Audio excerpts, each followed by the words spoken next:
அதிசயங்கள் செய்கிறவர் நம் அருகில் இருக்கிறார். அற்புதங்கள் செய்கிறவர் என்றும் நமக்குள் வசிக்கிறார். சங்கீதம் 62:1-2. தேவனையே நோக்கி என் ஆத்துமா அமர்ந்திருக்கிறது, அவரால் என் ரட்சிப்பு வரும்.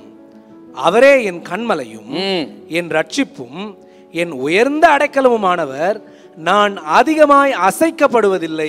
தேவன் நமது பாதுகாப்பு.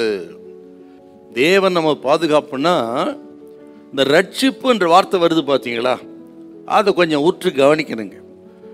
இங்க சொல்லப்பட்டிருக்கிற இந்த ரட்சிப்புங்கிறது, தாவீது சொல்லுகிற இந்த ரட்சிப்புங்கிறது பாவத்திலே இருந்து பெற்றுக்கொள்கிற ரட்சிப்பு அல்ல. பாவ மன்னிப்பு நிச்சயத்தை பெற்று நாம் பெறுகின்ற ரட்சிப்பு சொல்லலைங்க. ஆபத்திலே இருந்து கர்த்தர் பாதுகாப்பதை குறிக்கிறது.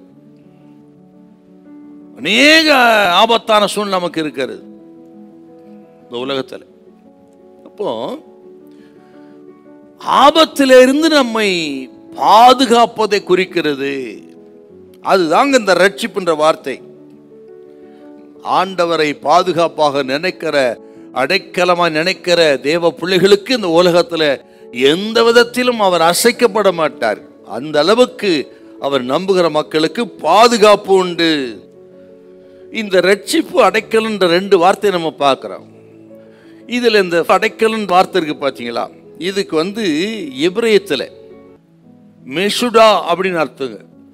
இந்த மெஷுடான்னு சொன்ன என்ன அர்த்தம்னா பலமான பாதுகாப்புன்னு அர்த்தங்க. அப்படி என்றால் தேவனுக்கு அடைக்கலம் என் ரட்சிப்பு அப்படி சொன்ன என்ன அர்த்தம்னா, தேவனே நமக்கு இந்த உலகத்தில் பலமான பாதுகாப்பாக இருக்காருன்னு அர்த்தங்க.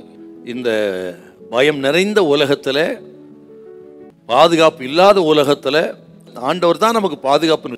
வியாதி பெருத்து போச்சு, விபத்துகள் பெருத்து விட்டது, பில்லி சூனிய கட்டுகள் பெருத்து, தேவ ஜனத்தை அழிக்கக்கூடிய பிசாசு சக்திகள் பெருத்து போன பயங்கரமான உலகத்துல நமக்கு பாதுகாப்பு ஆண்டவர் தாங்க. அப்படி ஆண்டவர் நம்புகிற மக்களை, வியாதியா இருந்தாலும் சரி, அது எந்த பிரச்சனை போராட்டம் என்ன இருக்கட்டும், பிசாசின் போராட்டங்களை கர்த்தர் கைவிடவே மாட்டார். நீங்கள் அசைக்கப்படுவதில்லை, கர்த்தர் உங்களுக்கு பாதுகாப்பாக இருக்கிறார். ஹல்லேலூயா, ஹல்லேலூயா.